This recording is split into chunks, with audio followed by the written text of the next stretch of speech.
Integrantes do governo reclamaram das críticas que recebem em razão do veto ao projeto que acaba com a saída temporária de presos. De acordo com o Planalto, a decisão foi tomada por uma questão de princípio, pois a crença dos governistas é de que a família é a base de tudo e proibir criminosos de visitar os parentes seria um delito. Apesar do Congresso ter derrubado o veto, a aposta é que, judicializando esse caso no Supremo Tribunal Federal, o benefício aos detentos seria mantido ou então retomado. Começo com você, delegado Palumbo. Que leitura é preciso fazer dessa justificativa de governistas de que manter a saidinha de presos seria uma questão de princípio? Princípio para defender bandido e se esquecer das vítimas e do cidadão do bem, que todos os dias são mortos, como o Mota falou, que todos os dias são assaltados, que todos os dias são subjugados por criminosos. Eles defendem bandido o tempo todo. E quando o presidente vetou parte do projeto de lei, ele fez como se a gente preparasse um bolo de brigadeiro e tirou o brigadeiro. Mas é óbvio que o preso ele vai sair, ele tem a desculpa esfarrapada que vai sair para visitar a família. Eu posso citar alguns exemplos. Susana von Richthofen saiu no Dia dos Pais para visitar o pai que ela mesmo matou. A não ser que ela tenha ido lá no cemitério, que é a única maneira dela poder visitar. Então, isso aí só comprova aquilo que eu venho falando há muito tempo, desde quando eu entrei na política. Infelizmente, eles defendem bandido o tempo todo e não tem pudor nenhum. E fala de princípios. Eu não vejo eles falando de vítimas. Eu não vejo o ministro dos Direitos Humanos falando que vai visitar os presídios para ver a situação do policial penal. Não, ele quer ver a situação dos presos. Mas o policial penal, aquele que está lá sofrendo também, porque fica encarcerário, entre aspas, está lá sofrendo com salário pífio. Não, isso aí a gente não tem que se preocupar. Com as vítimas desses que eles querem defender, eles também não se preocupam. E aí fica muito difícil. A saidinha já é, o fim da saidinha já é uma realidade. E não tem que ter mesmo. Você quer passar o Natal, Réveillon, Dia dos Pais, Dia das Mães, não cometa crime. Você teve livre-arbítrio. Ninguém obrigou você a cometer crime. Ninguém colocou uma arma na sua cabeça e falou, comete esse crime. Não, muito pelo contrário. Fizeram porque quiseram. Então, é absurdo eles falar que é uma questão de princípio. Princípio só para defender vagabundo. Pois é, mas acaba sendo uma sinalização, né, Luiz Felipe Dávila, de que essa é uma questão que certamente será judicializada e lá na frente poderá haver uma reversão. Por que não? Olha, o ponto é o seguinte, isso foi aprovado de novo pelo Congresso Nacional com o voto majoritário dos representantes do povo, aquele povo que elegeu pessoas como o delegado Palumbo para representá-los. É uma coisa inacreditável como o governo tem mania de contestar aquilo que foi decidido por aqueles que têm dignamente o direito de escolher as leis do país. O Congresso aprovou o fim da saidinha. É preciso ser respeitado e não judicializar as questões que nós não gostamos. Na política, precisa saber ganhar e perder. O governo perdeu essa questão. Perdeu essa questão porque a maioria do povo brasileiro é a favor do fim da saidinha, porque a saidinha é uma vergonha. A saidinha é um privilégio para o bandido que prejudica o cidadão, que acaba com a morte do cidadão. O próprio secretário Terricci, como deputado federal, mostrou os dados, é uma coisa inacreditável. Desde que começou a ter saidinha, o número de mortes, milhares de pessoas morreram por causa de saidinha. E essa história de ter que defender ou visitar a família, não, a família é que vai visitar o preso na cadeia, não o preso sair da cadeia para visitar a família. Isso é uma inversão de valores, isso não faz o menor sentido. E não existe nenhum país do mundo que tem isso. Então o Brasil tem que acabar com essa história de pensar mais no bandido do que no cidadão. Nós temos que pensar no cidadão. E o que nós temos com essa saidinha é, sim, número de crimes, assassinatos, homicídios e acerto de dívidas, que é com o crime organizado dentro da cadeia, que você vai para a saidinha, só que você tem que agora pagar essa dívida. E aí pagar essa dívida sempre é em cima do cidadão. Então nós temos que acabar com essa história de contestar a decisão soberana dos representantes do povo. Esse governo tem mania de judicializar as coisas que ele não gosta. Ele tem que aprender a perder. Perdeu a saidinha, vira a página, toca a vida e respeita a vontade dos representantes do povo. Pois é, a justificativa e entendimento, Mota, seria que manter a saidinha seria atender um princípio que muitos do governo federal entendem como primordiais, mas naturalmente a Casa do Povo, aqueles que representam a população brasileira, são os congressistas, deputados e senadores. É preciso também respeitar a decisão do Congresso, né? Eu acho que há três aspectos aí, Canhato. Primeiro é esse que você levantou agora. Quando você tem a República, você tem os três poderes, cada um com o seu papel. Nenhum poder pode sair do seu papel e ocupar o espaço do outro. Essa é uma questão. A segunda questão é o sentimento da população. Nós vivemos numa democracia, num sistema representativo. Eu acho que se você fizer parar as pessoas na rua e fizer uma pesquisa com 1.000 pessoas, talvez 995 concordem que o Brasil é a terra da impunidade, que aqui a gente vive com medo, que a prioridade máxima do Estado deveria ser a segurança, mas o Estado não consegue cumprir essa missão. De 1.995. As outras que não concordarem com isso pode ir atrás e investigar, porque estão devendo alguma coisa. Agora, eu acho que o mais importante dessa notícia é a corrupção da inteligência que ela demonstra. Você imagina a pessoa justificar a saidinha dizendo que é uma medida de valorização da família, porque o preso, ele pode ter contato com a sua família. O primeiro impulso seu é perguntar, mas e aquela família que teve um parente assassinado, que está agora no cemitério? Onde, neste raciocínio tacanho, há lugar para aquela família? E a família de uma mulher que foi violentada, que vai viver o resto da vida uma sentença, é sentença perpétua. E aí, essa família não conta? E a família do trabalhador humilde, que trabalhou o dia inteiro vendendo cerveja na praia, vendendo alguma coisa na sua barraquinha, pegou o ônibus de volta para casa no final do dia e foi assaltado. E chegou em casa sem dinheiro para comprar comida para a família. Essa família não conta.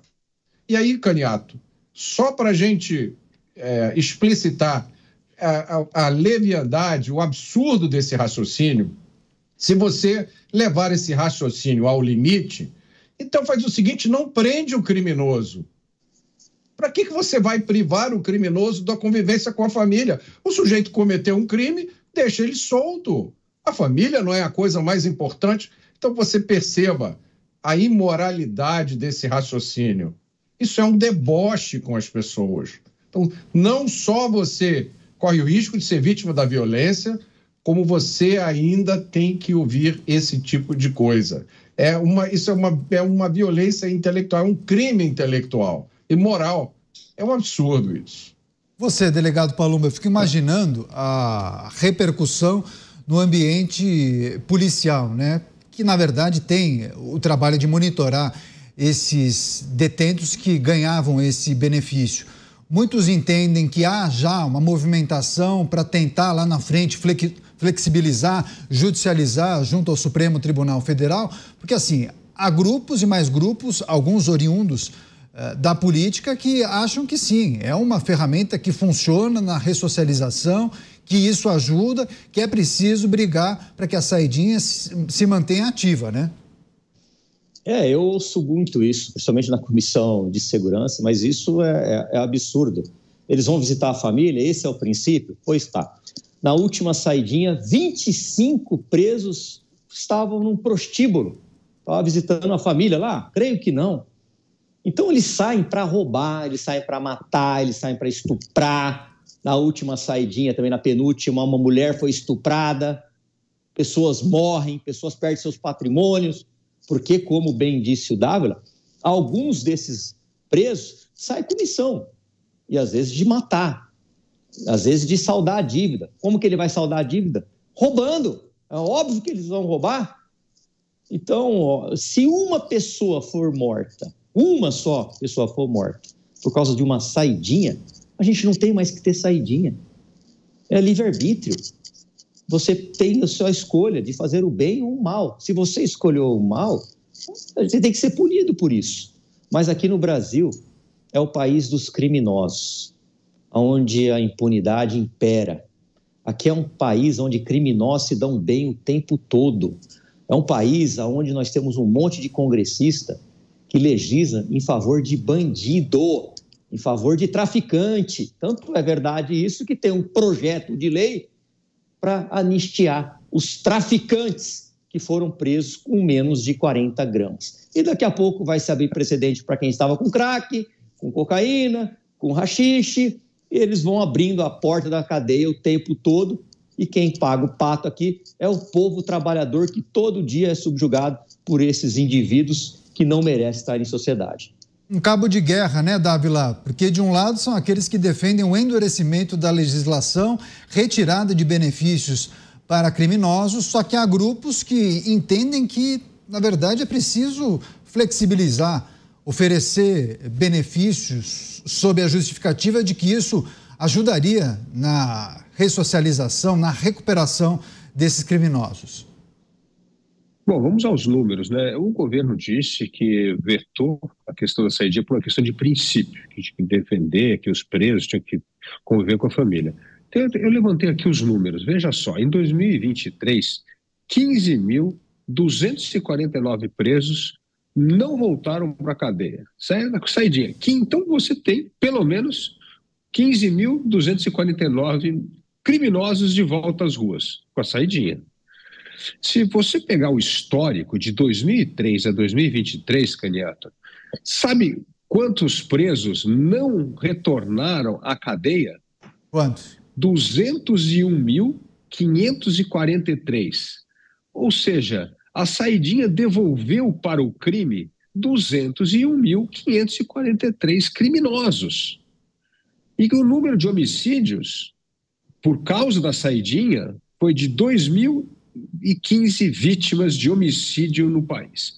Então, veja só, essas famílias, essa população que sofre com esse crime, essa família não está na conta do governo, está na conta do governo só a família do criminoso. E a família da pessoa de bem? Como é que ela é vítima desse absurdo das estatísticas, que são estatísticas oficiais? Não tem como responder esse argumento. É esse o ponto. Por isso que eu digo, política pública tem que ser baseada em dado, em evidência, e não nessa narrativa ideológica, militante. Isso aí não diz nada. Por isso que nós temos de cada vez mais mostrar para a população qual é o tamanho do estrago de políticas públicas que, na verdade, beneficiam criminosos e não a população. Então, aqui os números, isso aqui é estatística. Eu quero saber, o governo, como diz que pensa na família do prisioneiro, por que ele não pensa na família dos brasileiros, devolvendo ao crime mais de 200 mil pessoas desde 2003? Pois é, não, o Dávila trouxe números impressionantes, hein, Mota? E o Dávila diz que as políticas de segurança pública precisam se apoiar na estratégia de estatística e evidência.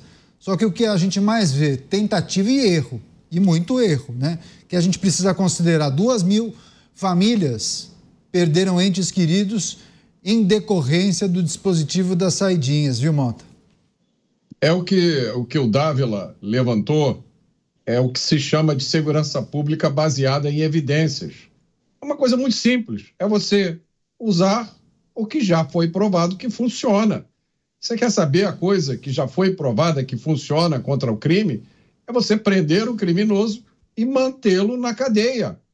Aí a gente de vez em quando escuta falar, mas isso é uma coisa muito antiga, tem que existir coisas mais modernas. Não, é uma coisa provada, testada e comprovada.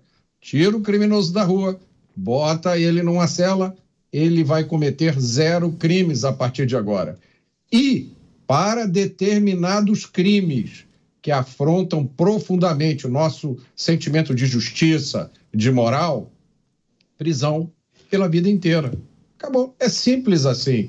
Isso não só retira o criminoso da sociedade e impede que ele continue cometendo crimes, mas funciona como um fator de dissuasão, porque ninguém quer passar a vida inteira na cadeia. Então, o fulaninho estava todo animado para cometer aquele crime bárbaro, ele pensa, não, eu não vou fazer isso, porque aquele outro cara que eu conheço, que era da minha turma, ele está lá, já faz 40 anos atrás das grades, eu não quero ter o mesmo destino. Isso é um raciocínio claro, evidente, lógico e funciona, Caniato.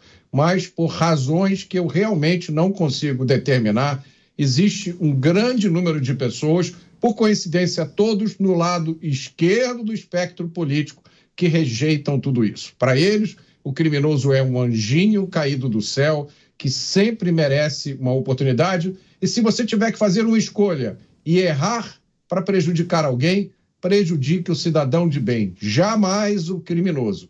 Essa é a filosofia que impera no Brasil. Quer fechar você, delegado Palombo, por favor? Não, o Mota está corretíssimo, é exatamente isso que ele falou. O preso, ele tem livre-arbítrio, e a gente vê um monte de congressistas defendendo o bandido o tempo todo. Isso é revoltante. Eu fico com dor no estômago cada vez que eu escuto eles no plenário da Câmara defendendo bandidos. E eles defendem mesmo, defendem com muita garra, aliás. Por quê? Porque dá voto. Porque dá voto. A gente defende aquilo que a gente gosta. Eu não gosto de bandido. Eu sou a favor até de acabar com a progressão de regime. Aliás, eu tenho até uma proposta de emenda constitucional para isso. Se você pega 30 anos de cadeia, você tem que cumprir 30 anos de cadeia. A gente não pode ver casos como, por exemplo, o Alexandre Nardoni, que pegou 32 anos e ficou míseros 16. Todo dia. A Ana Carolina Oliveira, a mãe da Isabela Nardoni, chora a dor da ausência da Isabela. Enquanto isso, o pai que matou a filha está solto. Está solto e é defendido por centenas de políticos, tanto na esfera municipal, estadual e federal, que defende, que acha que é vítima da sociedade, que não tiveram uma oportunidade. A população brasileira é uma população pobre. A maioria das pessoas que moram em periferia são pessoas honradas de bem, que não gostam de bandidos. E só um dado final aqui. A imensa maioria dos meus votos saiu de comunidade. Isso só prova de que eles também não gostam de bandidos e são reféns de uma meia dúzia de traficante ladrão que fica ali subjugando a comunidade inteira.